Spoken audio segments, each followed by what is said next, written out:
ইশরাক হোসেনের মেয়রের শপথ পড়ানো নিয়ে আপিল আবেদনটি পূর্ণাঙ্গ বেঞ্চে পাঠিয়েছে চেম্বার আদালত।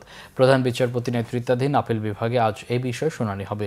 এদিকে মেয়র পদে ইশরাক হোসেনের শপথ পড়াতে স্থানীয় সরকার বিভাগ প্রস্তুতি নিয়েছিল, কিন্তু বিষয়টি এখন আবার উচ্চ আদালতে বিচারাধীন ইস্যু হওয়ায় রায়ের জন্য তারা অপেক্ষা করছে বলে জানিয়েছে স্থানীয় সরকার মন্ত্রণালয়।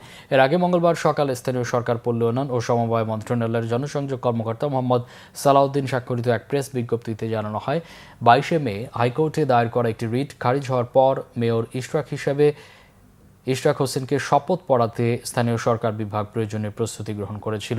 কিন্তু শপথ পড়াতে 25 মে ইশরাক হোসেন নিজেই তার আইনজীবীর মাধ্যমে একটি রিট পিটিশন দাখিল করেন। এছাড়াও এক আইনজীবীর করা রিট খারিজের 22 মের আদেশের বিরুদ্ধে আপিল বিভাগে লিভ টু আপিল করা হয়েছে। স্থানীয় সরকার বিভাগের বিবৃতিতে আরও উল্লেখ করা হয়, এই পরিস্থিতিতে সর্বোচ্চ আদালতে এটি বিচারাধীন বিষয়ে পরিণত হয়েছে। বর্তমানে তাই স্থানীয় সরকার বিভাগ ইশরাক হোসেনের শপথ পাঠের ক্ষেত্রে আদালতের রায়ের অপেক্ষায় রয়েছে বলে জানিয়েছে স্থানীয় সরকার মন্ত্রণালয়।